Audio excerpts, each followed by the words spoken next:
Dios les bendiga, Dios les guarde. Bienvenidos sean todos a este su programa, Edificando por la Palabra. Gracias al Señor, porque hoy nos permite estar aquí, predicando y hablando de las palabras, escudriñando las Escrituras, para poder entender la voluntad de Dios en nosotros.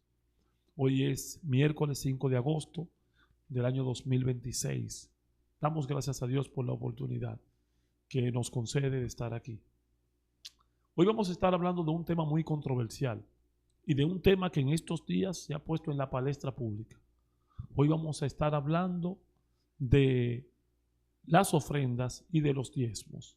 Hoy vamos a estar hablando de este tema, un tema que durante varias semanas tenía el país boca abajo, como decimos en un buen dominicano.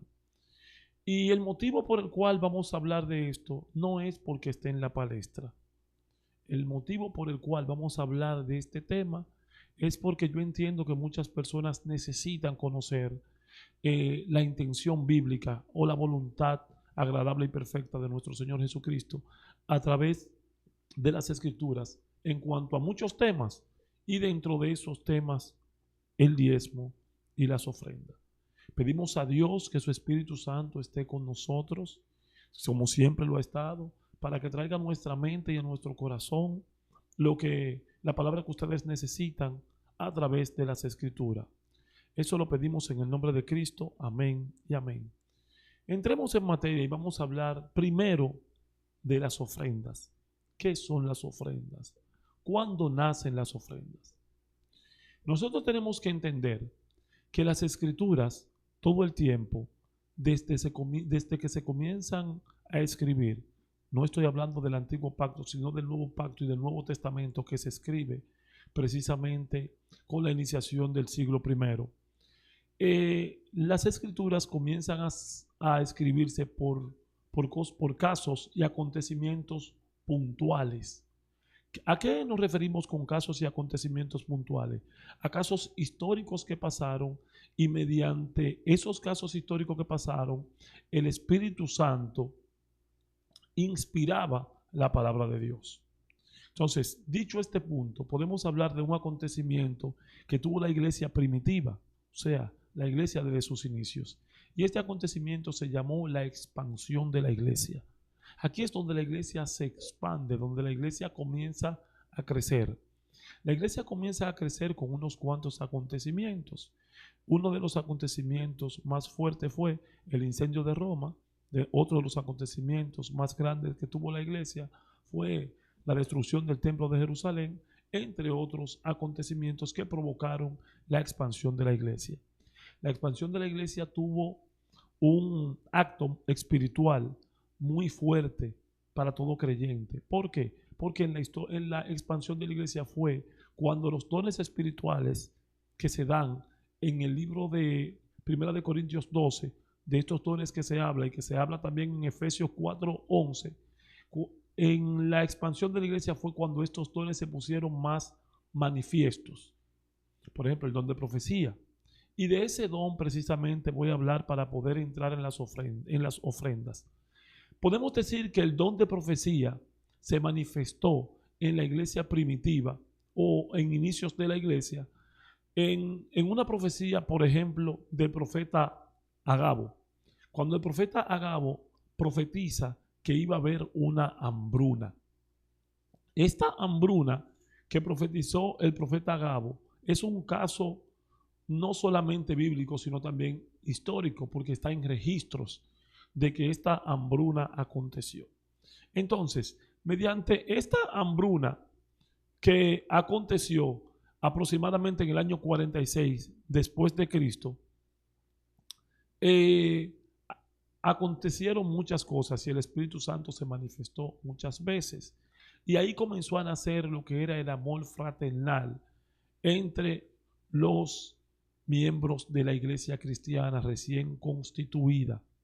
Aquí es donde se ponen más en manifiestos y donde comienzan a darse lo que son las ofrendas. Aquí nosotros podemos ver unos cuantos acontecimientos. Por ejemplo, hubo un pueblo que era el pueblo de Macedonia, que antes de esta hambruna y antes de varios varias décadas antes, era uno de los pueblos más prósperos de la época, porque tenían minería y porque tenían unas cuantas entradas, si así podemos decirle. O sea, tenían fuentes de riquezas. Y esta ciudad, la ciudad de Macedonia, para esa época, para la época de la expansión, para la hambruna, también tenía dentro de todos los sectores, así como también los judíos en Jerusalén, tenían problemas económicos, estaban sumidos en una miseria extrema. Venimos diciendo todo esto para nosotros ver cómo fueron instituidos las primeras ofrendas de la iglesia. La Biblia nos enseña, hablando de estos acontecimientos, que podemos verlo en el libro de Primera de Corintios, en Segunda de Corintios, en el libro de Romanos. La Biblia nos enseña que los primeros cristianos, o sea, los cristianos de la iglesia primitiva, ofrendaban, y que la ofrenda de ellos era una ofrenda regular, o sea, que ellos ofrendaban regularmente. O sea, la ofrenda que ellos daban en aquellos tiempos era una ofrenda de comunidad, porque era lo que había salido desde el día del Pentecostés, y como la Biblia nos enseña en el libro de los Hechos de los Apóstoles, de que estas personas tenían todo en común acuerdo. O sea, las personas se ayudaban unos con otros. Cuando nosotros vemos todos estas ofrendas y todos estos acontecimientos que pasaron en la iglesia primitiva, nosotros nos damos cuenta de que el corazón de estas personas había sido cambiado mediante el Espíritu Santo y esos dones que ellos habían recibido en la iglesia primitiva. Por eso el mismo Señor le había aconsejado a los que estaban todos reunidos unánimes que nadie saliese de Jerusalén hasta que no hubiese llegado sobre ellos el Espíritu Santo. La Biblia nos enseña que debemos de ofrendar. Por ejemplo, la Biblia nos dice en el libro de Primera de Corintios, su capítulo 16, versículo 1, lo siguiente. Dice Pablo: en cuanto a la ofrenda para los santos, haced vosotros también de la manera que ordené en la iglesia de Galacia. Cada primer día de la semana, cada uno de vosotros ponga aparte algo, según haya prosperado, guardándolo para que cuando llegue se recojan entonces ofrendas. Y cuando haya llegado a quienes hubieres designado por carta, a estos enviaré para que lleven a vosotros donativos a Jerusalén. O sea, estas personas que se ven en el libro de Primera de Corintios capítulo 16, se está hablando de los macedonios, que el Espíritu Santo trabajó tanto en ellos que los macedonios eran gentiles y ya tenían un amor por las personas de Jerusalén, por judíos cristianos que acababan de convertirse a Cristo. Ya no estaba habiendo distinción entre judíos y macedonios, sino que ya el cuerpo de Cristo venía siendo un solo. Pero todo esto, estas ofrendas, nacían de un corazón ya cambiado mediante el Espíritu Santo. Aquí vemos cómo el Espíritu Santo venía obrando con los creyentes de Macedonia para ellos ser buenos hermanos de los judíos que estaban en Jerusalén, donde azotó principalmente la hambruna. Esto no fue un caso al azar. La hambruna fue registrada históricamente y fue registrada bíblicamente. La hambruna que profetizó Agabo se dio tal cual él la profetizó. La profetizó en primera instancia y en el año 46 al 48, entonces se registró la hambruna. El mismo Pablo habla de este acontecimiento en el libro de Romanos, su capítulo 15. Incluso Pablo pone de ejemplo a los macedonios como personas con buena fe y amabilidad para con los otros. La colecta no era solo ayuda económica ni particular para Pablo, era un símbolo de la unidad entre gentiles y judíos. Entonces, las ofrendas que se daban en el Nuevo Testamento eran ofrendas principalmente con tres objetivos. Primero, para sostener el ministerio de la iglesia. O sea, las ofrendas se daban para sostener el ministerio de la iglesia, para poder expandir el evangelio, para poder que el evangelio pudiese llegar a más ciudades. Y todo aquel que predicaba el evangelio podía comer del evangelio, porque eran personas que tenían un corazón ya regenerado por el Espíritu Santo y en su corazón no habitaba la vanidad. Nosotros lo podemos ver en el libro de Timoteo. Primera de Timoteo, su capítulo 5, versículo 17, dice lo siguiente: los ancianos que gobiernan bien sean tenidos por dignos de doble honor, mayormente los que trabajan en predicar y enseñar, pues la Escritura dice: no pondrás bozal al buey que trilla, y digno es el obrero de su salario. Esas personas que predicaban la palabra, que estaban dedicados por entero a la palabra, tenían un sueldo, podían cobrar un salario, y ese salario salía de las ofrendas de los creyentes. Eso no era un salario. Estas personas, nosotros tenemos que entender que el mundo que vemos hoy en relación al mundo de antes, no habían tantas actividades económicas, y estas personas que sí podían dedicarse a enseñar el evangelio, podían comer del evangelio, así como dice Pablo. Ofrendar para la expansión del evangelio, así sucedió en la iglesia primitiva. Ellos ofrendaron para que el evangelio fuera expandido, para que las personas pudiesen conocer del evangelio. Nosotros podemos ver un ejemplo del ofrendar para la expansión del evangelio en 1 Corintios su capítulo 1, en 1 Corintios su capítulo 9 versículo 7 y 1 Corintios su capítulo 9 y versículo 14. Dicen así: ¿quién fue jamás soldado a sus propias expensas? ¿Quién planta viñas y no come de su fruto?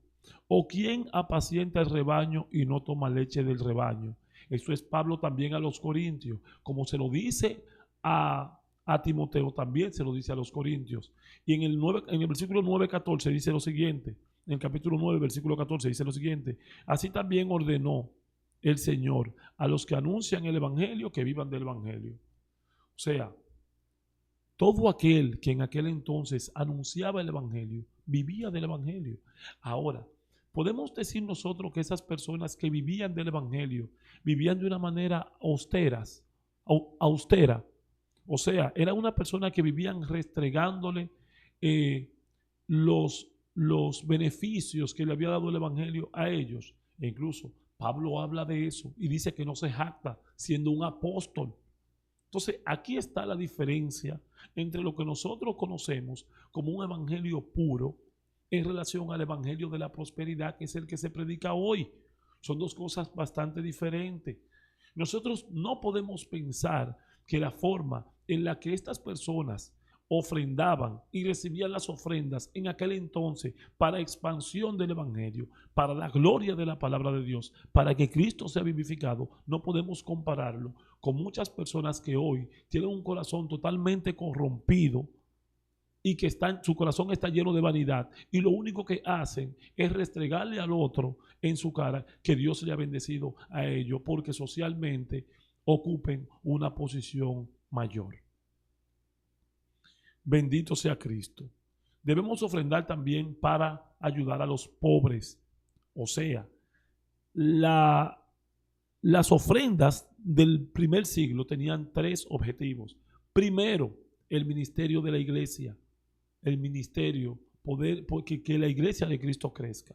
Segundo, la expansión, poder expandirse. Y tercero, ayudar a los pobres. Eso nosotros podemos verlo. El mismo Pablo dice en Romanos 15:25 lo siguiente: mas ahora voy a Jerusalén para ministrar a los santos, porque Macedonia y Acaya tuvieron a bien una ofrenda para los pobres que hay entre los santos que están en Jerusalén. Como decíamos anteriormente, Macedonia, que era un pueblo gentil, entonces lo que hace es que le ofrenda a los santos que están en Jerusalén, o sea, a los judíos.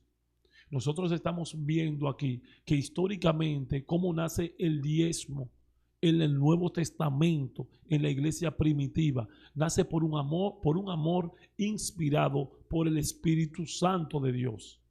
Pablo enfatiza en el Nuevo Testamento la generosidad del creyente, no la imposición. O sea, Pablo cada vez que nos explica en el Nuevo Testamento, como vemos en Gálatas, como vemos en Timoteo, como vemos en Primera y Segunda de Corintios y como vemos en todo el Nuevo Testamento, no hay una imposición, no hay una manipulación.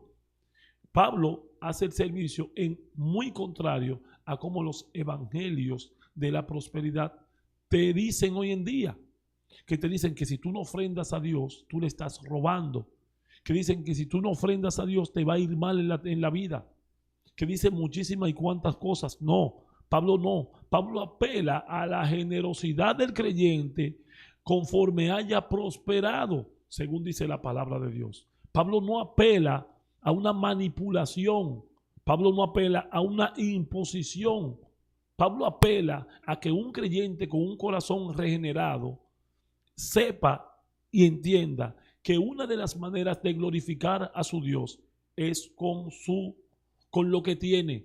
Podía ser con su bolsillo, podía ser con una ofrenda, podía ser con una ayuda. Eso es lo que Pablo nos quiere enseñar a nosotros. Cuando Pablo habla de la generosidad, nosotros vamos a trasladarnos y vamos a leer unos cuantos versículos en el libro de Segunda de Corintios, capítulo 9, versículo 5. Pablo dice lo siguiente: por tanto, tuve por necesario exhortar a los hermanos que fuesen primero a vosotros y preparasen primero vuestra generosidad antes prometida, para que esté lista como de generosidad y no como de exigencia nuestra. Pablo le dice aquí lo siguiente: miren, aquí nosotros estamos apelando a una ofrenda generosa que ya ustedes no habían prometido, no por imposición, sino de corazón. Miren cómo Pablo le habla y continúa en 2 de Corintios 9:6. Pero esto digo, el que siembra escasamente, también segará escasamente, y el que siembra generosamente, también segará generosamente. Esto sonaría, y este mismo verso lo ha utilizado muchas veces el Evangelio de la Prosperidad para hablar de la dichosa siembra. Pero aquí Pablo no está hablando de que tú tienes que darle mucho a Dios para que Dios te dé mucho a ti. No. Aquí Pablo lo que quiere explicar bastante bien es el cambio del corazón de un hombre. De que si tú siembras y luego cosechas, tú tengas el corazón dispuesto para poder dar más de lo que tú has conseguido. No es para que tú tengas mucho para ti. Porque miren qué dice Pablo en el versículo 7. Dice, cada uno dé como propuso en su corazón, no con tristeza ni por necesidad, porque Dios ama al dador alegre. ¿Qué es lo que el Señor quiere? El Señor quiere que nosotros, el corazón de nosotros, a la hora de ofrendar hacia Él, esté alegre, esté contento, que lo que demos a Dios no lo demos con tristeza, como si lo necesitásemos. Que nosotros no hagamos la comparación de que podamos decir lo siguiente: wow, con lo que yo le di a Dios o con lo que llevé a la iglesia pude haber comprado otra cosa. Ese no es el corazón que Dios quiere en la iglesia. Ese no es el corazón que Dios quiere. El corazón que Dios quiere es que el que le da a Dios o el que da para la obra de Dios lo dé alegre, lo dé contento. Pablo nos muestra que el ofrendar no siempre busca la cantidad, sino la voluntad del corazón de agradar a Dios con lo que tenemos a mano. Esto incluye el dinero. Bendito sea Cristo. En el versículo 9:8 dice Pablo lo siguiente: y poderoso es Dios para hacer que abunde en vosotros toda gracia, a fin de que teniendo siempre en todas las cosas todo lo suficiente, abundéis para toda buena obra. O sea, Dios quiere que nosotros tengamos lo suficiente y que cuando nosotros tengamos algo, nuestro corazón no esté en eso, sino que esté en Él. Bendito sea Cristo. Aquí hay una promesa de que tendremos lo suficiente y que esto nos servirá para nosotros trabajar para buena obra del Señor. Bendito sea Cristo. Pablo dice en 2 de Corintios 9, como está escrito, repartió, dio a los pobres, su justicia permanecerá para siempre. Esto es una promesa. Al que repartió y dio a los pobres, su justicia permanecerá para siempre. Pablo apela al antiguo pacto para mostrarnos esta idea. Esa persona Dios repartió a los pobres, su justicia permanecerá para siempre. Eso es lo que dice.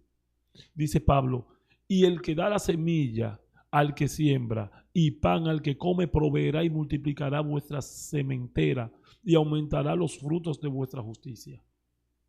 El mismo Señor, que es el que da la semilla al que siembra y el que da el pan al que come, Él mismo nos proveerá. Nosotros no tenemos por qué aferrarnos muchas veces a las cosas materiales. Bendito sea Cristo. Para que estéis enriquecidos en todo, para toda libertad, la cual produce por medio de nosotros acción de gracias a Dios. Aquí hay un punto muy importante, la liberalidad. La liberalidad. Aquí Pablo nos habla de una libertad. ¿Por qué? Porque el dinero muchas veces, y no digo que esto sea siempre, el dinero muchas veces lo que hace es que nos ata al mundo.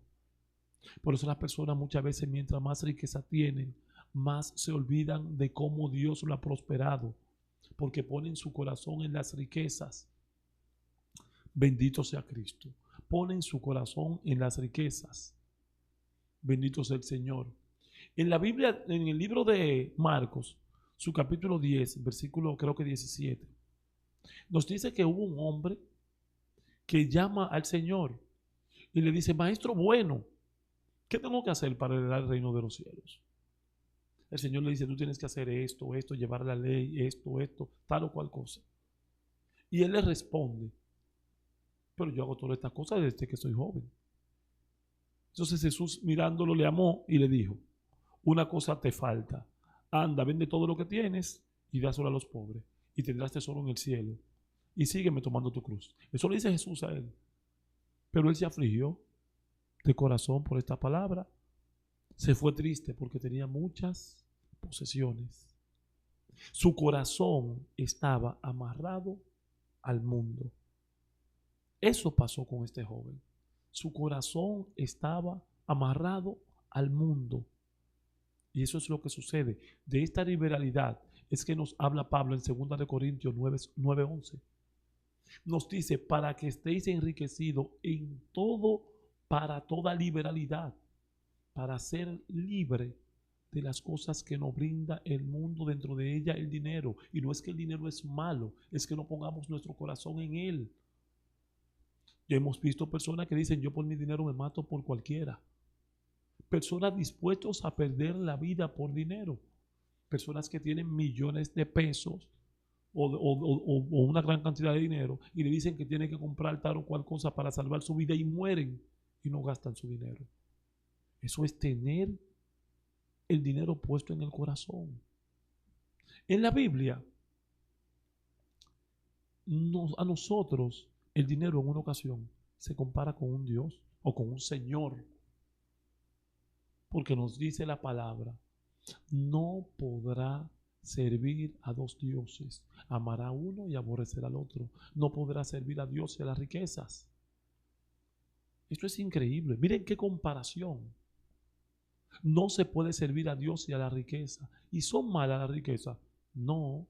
Malo es tener el corazón puestas en ella. Porque el que tiene su corazón puesto en la riqueza no pone su corazón en Dios. Y aquí en este principio que acabamos de leer, de que no podrá servir a dos dioses, está clarísimo. Si sirves al Dios de la riqueza, entonces no podrás servir a Dios. Si tú piensas en que cuando tú le das una ofrenda a Dios, después que Dios te ha dado tanto, eso es mucho, entonces hay un problema. Porque una manera del creyente fiel glorificar a Dios es con lo que tiene. Y si yo tengo que glorificar a Dios con mis hijos, con mi esposa, con mi familia, con mi casa, ¿cómo no glorificar a Dios con mi dinero? Bendito sea Cristo. Y de ahí nace el principio de las ofrendas. nace de un corazón cambiado en el Nuevo Testamento, nace de la expansión de la iglesia, nace del amor fraternal, nace del común acuerdo en el que estaban los primeros creyentes. De ahí nacen las ofrendas. Bendito sea Cristo. En el versículo 12, en 2 de Corintios 12 dice lo siguiente: porque la administración de este servicio no solamente suple lo que es a los santos, lo que le hace falta a los santos, sino que también abunda en muchas acciones de gracias a Dios. Punto claro de Pablo en el versículo 9:12. La ofrenda que tú le das a Dios, eso es lo que Pablo dice aquí en la iglesia primitiva. Miren, la ofrenda que ustedes le dan a Dios no solamente sirve para que los santos, o sea, las personas apartadas para Dios, puedan suplir sus necesidades, sino que también esto que ustedes hacen abunda en acciones de gracias a Dios. Bendito sea Cristo. Esto es la ofrenda. Esa es la ofrenda del Nuevo Testamento. Por eso quise que comencemos por la parte histórica, para que las personas puedan entender de dónde nacen las ofrendas. Las ofrendas nacen de un corazón arrepentido, regenerado, en la iglesia primitiva. De ahí nacen las ofrendas. Y eso podemos verlo en 1 de Corintios, 2 de Corintios, en el libro de los Romanos, en el libro de Gálatas, en todas las cartas de Pablo, que son las que hablan de la iniciación de la iglesia y que se le predica a los gentiles. Y eso sin tomar en cuenta los evangelios, que Jesús nos enseñó cómo estar al servicio de los pobres. Cuando Juan estaba preso, que manda a sus discípulos a preguntarle a Jesús que si él era el Mesías o si esperaban otro, Jesús le dice: el evangelio ha llegado a los pobres. Cuando Jesús estaba revestido del Espíritu Santo, que cita el antiguo pacto diciendo: el Espíritu Santo está sobre mí por cuanto me ha ungido para traer buenas nuevas a los afligidos, para anunciar el evangelio y para todas estas cosas, estaba hablando de los pobres. Y las ofrendas tienen que ir destinadas a los que más necesitan. Por eso la ofrenda nace en el Nuevo Testamento de la iglesia primitiva. Bendito sea Cristo. En la Biblia, como ya habíamos dicho, el dinero se presenta como un Dios, como un servicio. Y el mismo Jesús dice que el dinero solamente sirve. Jesús dice lo siguiente: Jesús dice, el dinero injusto sirve para ganar amigos en la tierra. Eso dice Jesús. Bendito sea Cristo. De aquí nace, y esta es la idea que yo quiero que se lleven todos, de la iglesia primitiva, de los primeros cristianos, de Jerusalén, y de un problema de la hambruna, de un problema que tenían los cristianos, nace la ofrenda. O sea, la ofrenda nace de un problema que tenían todos los cristianos en común en la iglesia primitiva. La ofrenda no nace para que tu pastor ande en un Rolls Royce, para que tu pastora ande con una cartera Hermes. No. La iglesia no es para nada de eso. Y yo quiero que nosotros nos autoanalicemos y pensemos lo siguiente: ¿cómo puede un pastor o una pastora, mostrando tanta opulencia y teniendo tantas cosas, tan siquiera orar por los pobres? ¿Cómo puede? ¿Cómo puede una persona rodeada de tantos lujos y tanta opulencia? Y miren que la comunidad no es mala, pero una persona rodeada de tanto lujo y tanta opulencia, ¿cómo puede orar por los pobres? Los mismos lujos que tiene en muchas ocasiones cegan su corazón. Bendito sea Cristo. Bendito sea Cristo. Dios nos da más de lo que necesitamos, no para poder almacenar en exceso, sino para que podamos proveer para buenas obras. Dios no nos da más de lo que, para que nosotros tengamos todo guardado. No. Dios nos da para que nosotros podamos ayudar a otros. Lógicamente, en los tiempos que estamos viviendo, tenemos que ser sagaces e inteligentes de cómo ayudamos y de cómo gastamos nuestro dinero, pero hay que ayudar. La razón por la que Dios te da de lo que necesitas no es para que reduzca tu gozo guardándolo para ti, sino para que aumente tu gozo ayudando a otros. Para eso Dios te da todo lo que tú necesitas. Bendito sea Cristo. Los macedonios, Macedonia era un pueblo que tenía de todo. Era un pueblo rico. Antes de la hambruna, era un pueblo rico. Tenían minas, tenían muchos materiales, tenían muy buen comercio, al igual que la tierra de Corintio. Y los macedonios, todo lo que tenían le fue quitado por los romanos. Ellos perdieron muchas cosas por la imposición de los romanos. Mas aún así, ellos le rogaron a Pablo para que Pablo le concediese a ellos poder ofrendar para Jerusalén. Miren qué maravilloso. Los macedonios, en una necesidad extrema, sumergidos en la pobreza, de lo poco que tienen, le piden a Pablo poder ofrendar para ellos ayudar a los que habían creído de Jerusalén, porque Jerusalén estaba pasando por una hambruna. Jerusalén había quebrado. Ellos le piden a Pablo, mira, concédenos que nosotros podamos ayudar. ¿Por qué? Porque eso nacía del corazón de ellos. Porque su corazón no estaba puesto en opulencia, en ellos demostrarle a los de Jerusalén que ellos tenían más y podían más.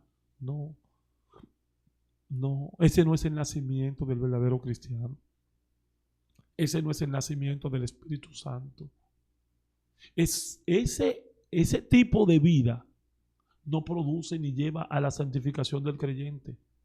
Eso no es evangelio. El evangelio de la prosperidad es un evangelio que ha salido del infierno directamente. Eso es una artimaña de Satanás para que el hombre entienda que todo lo que puede obtener en la tierra es lo más necesario sin glorificar a un Dios santo. El evangelio de la prosperidad es una de las apostasías que ha entrado a la iglesia, de las cuales la iglesia viene sufriendo desde el siglo XIX en adelante. Finales del siglo XIX, principios del siglo XX. Eso es el evangelio de la prosperidad. Bendito sea Cristo. Hemos hablado mucho de las ofrendas. Hemos enfatizado mucho. Ya hemos dicho de dónde nacen las ofrendas. Las ofrendas nacen de un corazón arrepentido. Ofrendar no es malo. Ofrendar, y no solamente ofrendar un día, es ofrendar regularmente. Porque Pablo dice a cada uno, o sea, Pablo habla de personas en particular para ofrendar. Ofrendar es totalmente bíblico y es lo que se nos instruye en el Nuevo Testamento. Pablo nos instruye a ofrendar. Ahora vamos con el diezmo. Primero, el diezmo como imposición, no.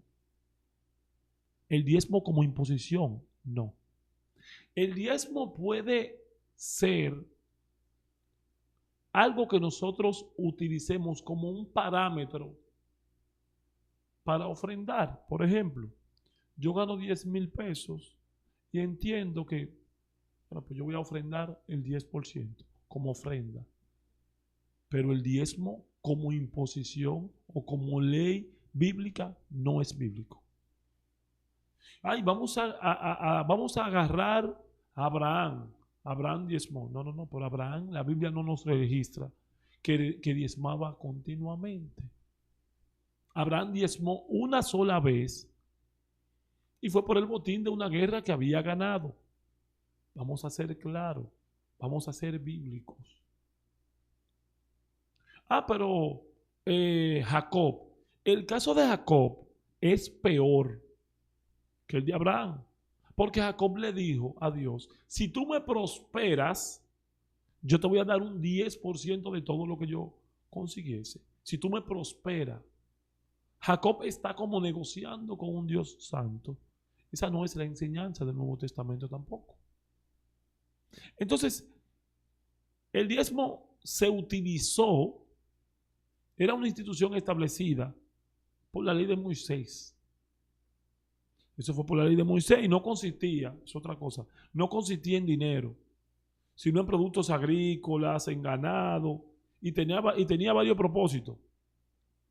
Primero, sostenía a aquellos que no tuvieron heredad, que fueron los levitas, financiaba las festividades religiosas del pueblo judío y ayudaba a las viudas y a los pobres. Esto era el diezmo en el antiguo pacto. En el nuevo pacto, nosotros no podemos hablar del diezmo como una institución o que fue instituido, porque en el concilio de Jerusalén, del libro de los Hechos, su capítulo 15, ahí tenemos lo que le fue impuesto a los gentiles, cuando los judíos querían judaizarlo y hablarle de muchas cosas. El primer concilio que se hizo, primer concilio puro, que se hace en Jerusalén, un concilio de solo judíos, o sea, no de solo judíos, sino de la iglesia judía que acababa de salir de Jerusalén, el primer concilio. Ahí se habla y no se habla de que a los gentiles se le imponga un diezmo. Y cuando Pablo entonces comienza a formar iglesias, de lo que se habla es de lo que hemos hablado la noche completa, que son las ofrendas. El diezmo para los levitas lo podemos encontrar en el libro de Números, capítulo 18, versículo 21. Y aquí yo he dado a los hijos de Leví todos los diezmos en Israel por heredad, por su ministerio. Los levitas debían entregar el diezmo de los diezmos a los sacerdotes. Pero vemos muchas personas que nos gusta tomar de la ley lo que nos conviene y dejar de la ley lo que no nos conviene.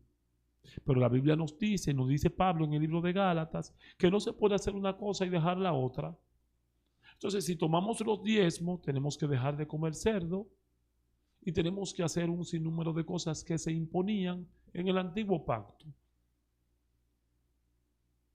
El diezmo era de los productos agrícolas y del ganado. Eso lo podemos ver en el libro de Levítico, su capítulo 27, versículos del 30 al 32. El diezmo incluía la simiente, el fruto de los árboles y del ganado. En el antiguo pacto no había, en el nuevo pacto, en el antiguo pacto no había diezmo de dinero. Era de ganado y de productos agrícolas. El diezmo para las fiestas lo vemos en el libro de Deuteronomio, su capítulo 14 del 22 al 27. Las familias consumían parte del diezmo en las fiestas delante de Jehová. El diezmo para los pobres lo vemos en Deuteronomio, su capítulo 14, 28, 29 y 26, 12.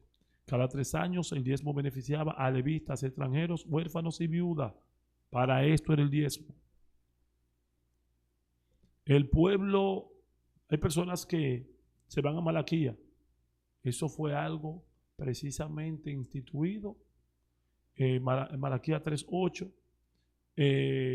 Eso fue algo precisamente instituido para el pueblo de Israel. Todas las naciones me han robado. Nación. Esas eran las naciones que habían constituido antiguo pacto. A los creyentes convertidos al cristianismo nunca se les impuso diezmo, sino una ofrenda voluntaria, como habían prosperado el corazón de todos y cada uno de ellos. Este es la institución. Ahora, esta es la idea de los diezmos y de las ofrendas. Ahora, hay algo. ¿Merece Dios que nosotros demos el diezmo? No, más del diezmo. Esta gracia que nosotros tenemos no se puede comprar, pero no por imposición, no por manipulación. Yo no tengo que manipular a nadie. La gracia de Dios es gracia. Y la gracia es un don inmerecido. Nadie merece lo que Cristo ha hecho por nosotros, ni tenemos cómo comprarlo.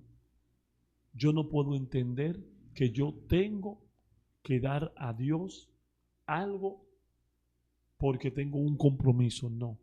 Mi corazón tiene que estar lo suficientemente alegre para yo darle a Dios. Y ese debe ser el pensamiento y el sentimiento de un nuevo creyente. Bueno, hasta aquí hemos llegado con el programa del día de hoy. Hoy es miércoles 5 de agosto del año 2026. Yo espero que el programa haya sido de edificación para todos y cada uno de ustedes y que Dios les bendiga. Dios me le bendiga, Dios me le guarde. Hasta la próxima.